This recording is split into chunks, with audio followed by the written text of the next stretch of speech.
restes un peu, Gad. Hein. Je bouge pas, je reste un petit peu, pas trop non plus, mais je reste un peu. On a envie de te garder ici à Angoulême parce que le film... On est bien à Angoulême. Non mais le film s'appelle Reste un peu. Et c'est un film tellement perso, tellement, évidemment, intime. Les gens vont se dire, mais bon sang, qu'est-ce qu'il nous raconte là? Est-ce que c'est vrai? Mais qu'est-ce qu'il nous raconte? C'est vrai depuis ou quoi? Ce matin, ça n'arrête pas. On me dit, mais c'est vrai cette histoire ou pas? C'est vrai. C'est vrai que comme ça a des allures de coming out un peu spirituel ou religieux, et que c'est un peu une nouvelle comme ça qui arrive. Mais je dois dire qu'il y a beaucoup de mélange de fiction-réalité dans le film, et puis c'est pour ça que le style, la méthode, la facture du film, elle oscille entre la vérité et la fiction. Et j'ai pas envie de dire ce qui est vrai, ce qui est pas vrai, parce que ça c'est mon secret. Mais je peux dire que oui, je m'interroge, oui, ma crise de la cinquantaine, elle n'est pas sur passer mon permis bateau ou me faire tatouer comme dit ma sœur un requin ou m'acheter une voiture très basse, mais elle est plus sur une quête de sens, une quête sur voilà, où, qui, quoi, où va-t-on, Dieu, pas Dieu, je crois, en quoi, voilà quoi. On a quelques images du film, regardez. Au catholicisme. Mais c'est quoi ça? J'ai trouvé dans la valise de Gad. Touche pas avec les doigts. Tu changes de Dieu, change tes parents. Fais-toi adopter. On n'a pas envie de te perdre. Je le fais pour moi, pour être plus proche de Marie. Marie, c'est la femme parfaite pour toi. Vous vivez ensemble, mais elle te fout la paix. C'est pas à toi que je vais expliquer ce que c'est que de perdre un fils. Pourquoi tu nous fais pas une crise de la cinquantaine comme tous ces mecs là? Tu t'achètes une voiture de sport très basse, tu te tapes une petite nana très haute et tu arrêtes de nous emmerder. La maison juive, tu peux chercher la sortie, personne n'a jamais trouvé. Non, mais là, je rêve ou quoi? Je viens voir ta propre famille. C'est ma vraie famille qui joue dans le film. Tiens, tu vois les cloches en même temps. Ah ben ça y est, c'est l'heure de la messe. Tout est... La Vierge Marie t'appelle. Elle m'appelle et me protège. Oui. En fait, ma famille joue dans le film. Je voulais, pour jouer le rôle de mes parents, je voulais mes parents. Alors d'abord parce que ça a l'air évident. Salut. Ça a l'air évident et voilà, il faut que le film soit le plus vrai possible, mais aussi parce que très sincèrement, je pense que ma mère n'aurait jamais accepté que je donne ce rôle à quelqu'un d'autre. Et puis c'est une histoire tellement personnelle, tellement intime, même s'il y a des choses inventées dedans et des choses exagérées, parce qu'il faut que ça devienne un film. Ouais. Le point de départ est vrai. Est-ce que quand j'étais petit au Maroc, Casablanca, dans un pays musulman où il y a des juifs, où il y a des chrétiens, où il y a des musulmans, un pays qui est un symbole de fraternité incroyable. L'âge d'or, en tout cas, de la fraternité judéo-musulmane a eu lieu là-bas, dans ce pays. Mais aussi, une autre chose que je raconte dans le film, une forme de tabou sur le christianisme et les églises. On n'entre pas dans les églises, hein? Non, c'est péché. C'est interdit. Alors que, voilà, de toute façon, quand on dit à un enfant, tu ne vas pas rentrer dans une église, il a envie de rentrer dans une église. Hein. Oui, c'est ce que disait ton papa. Ah bah oui, quand tu as 5 ans et on te dit ça, tu n'y vas pas. Toi, tu sais même pas que c'est une église.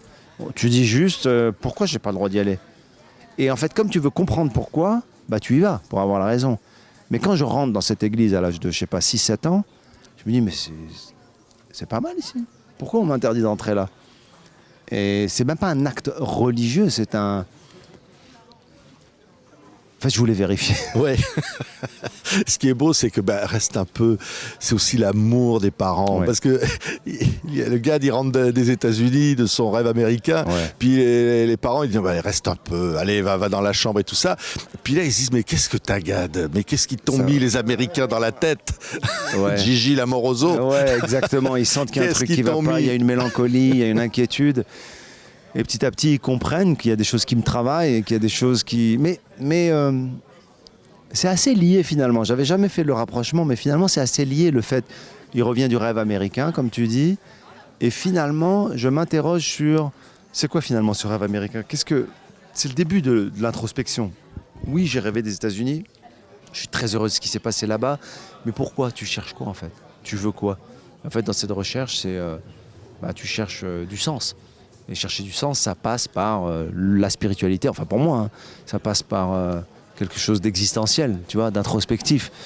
Et après, on peut être croyant, pas croyant, mais on a tous à un moment donné, j'espère, et je le souhaite à tous ceux qui nous regardent, un petit questionnement. Ouais, et là tu reviens au bercail, Ouais. tu reviens avec les parents, Ouais. avec ce qu'ils sont, avec leur regard sur toi, ils te ramènent à ton enfance, on a des images très touchantes de toi, et là on se dit, bon, attendez, il va pas se convertir quand même, c'est Non, pas ouais, possible. Est-ce que c'est vrai ou faux? Oui, d'ailleurs, pas mal c'est assez étonnant comment les gens se projettent dans le chemin de ce personnage. Alors c'est moi, mais c'est un personnage aussi. Il y a des copains qui m'ont dit, oulala, j'avais peur. Pourquoi t'as peur? Pourquoi t'as peur? T'as pas à avoir peur. C'est assez touchant. Mais c'est avant tout un film sur... D'abord, c'est un témoignage. Et puis c'est avant tout un film sur l'identité, quelle qu'elle soit. Qu'est-ce qu'on est vraiment? Qu'on soit juif, qu'on soit chrétien, qu'on soit musulman, qu'on soit athée, agnostique, ben on est quoi? Et avant de vivre ensemble, comme on dit, ce que je disais hier, avant de vivre ensemble, est-ce qu'on vit bien soi-même? Son vivre ensemble avec soi-même, avec son identité, avec sa religion, sa culture, ses traditions. Est-ce qu'on est en paix avec ça ou pas? Et je crois que pour être en paix avec les autres, il faut être en paix avec soi-même. Ouais. Oui, c'est une quête en fait, ce que tu fais. C'est un questionnement. Et là, on apprend que tu t'es toujours questionné. Toujours. Et même l'école talmudique de ton enfance, elle a fait le gad, elle a fait l'artiste. Et elle a fait que j'ai pu comprendre et regarder la vie. C'est-à-dire que vraiment ces études-là, l'étude des commentaires des textes, ils m'ont façonné l'esprit d'analyse, de débat, de question de la question. C'est très talmudique. Hein, ouais. Et même dans ma vie de tous les jours, je regarde la vie à travers cet enseignement-là, et qui est pas un enseignement religieux, mais qui est un enseignement qui est une pensée en tout cas. Ouais, et le film est bourré d'humanité, parce qu'à travers le dialogue avec tes parents, cette gentille incompréhension, mais tellement pleine d'amour, il y a derrière une envie de dire, mais les religions doivent dialoguer. Totalement. Mais il faut rentrer dans les églises, il faut que chacun totalement. se parle. Totalement. Et ça, c'est très important, et merci de le souligner, parce que c'est ce qui doit rester, en tout cas. Si, reste un peu, c'est ce qu'il faut qu'il reste. Oui, c'est-à-dire que je parlais avec une amie ce matin qui me disait, quand je vois la scène de tes parents qui se disputent, qui s'engueulent avec ta sœur, qui disent, mais pourquoi tu ne nous l'as pas dit qu'il était rentré dans une église quand il était petit? Elle me dit, j'avais envie de leur dire, mais vous êtes tous fous, et alors? Oui, rentrons dans les lieux de culte, chacun les uns des autres, pour se connaître. Et en fait, finalement, les problèmes fondamentaux c'est la peur de la différence et c'est ne pas connaître l'autre. Ouais. Moi, je pense que la raison pour laquelle, enfant, les juifs et les musulmans étaient en harmonie, c'est parce qu'ils se connaissaient. Mais pas se connaissaient dans un discours œcuménique, vivre ensemble, tout ça, c'est des mots que j'ai appris bien plus tard.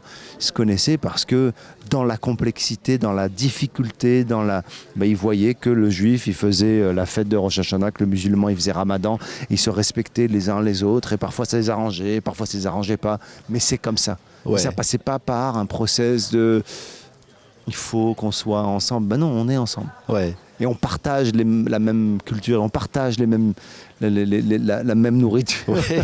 Non mais tu as dû te dire, mais bon sang, on a dû te dire, mais bon sang, faire un film là-dessus, c'est casse-gueule. Fais mais gaffe. tu vas, attention, ton image, Gad, le public va croire qu'il va voir chouchou. Il va être surpris. Ouais, vraiment. Mais ça t'excite, ça, de surprendre le public. Mais vraiment, ça me motive énormément.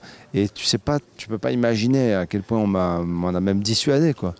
Pourquoi tu fais ça? T'as pas besoin de ça, rentre pas là-dedans, te mêle pas de ça. Parce que finalement, ça les conforte dans leur certitude, les gens qui pensent que c'est comme ça qu'il faut faire et que ils prennent pas de risque en fait. Mais moi, après le risque, c'est pas vraiment un risque. Non. J'ai presque dire, c'est prendre le risque d'aimer l'autre. Oui. Et puis de se mettre à nu et de se laisser aimer pour ce qu'on est et aimer vraiment l'autre et témoigner d'une histoire d'amour, parce que c'est une histoire d'amour avant tout aussi. J'ai toujours pensé sur ce film-là, qu'on aime ou qu'on n'aime pas mon film, c'est pas ça qui est important, mais qu'on soit touché par l'histoire d'amour, par le coup de foudre qu'il y a eu de cet enfant, par l'amour et le témoignage qu'il y a pour ses parents. Tout ça, c'est ça qui compte. Le reste.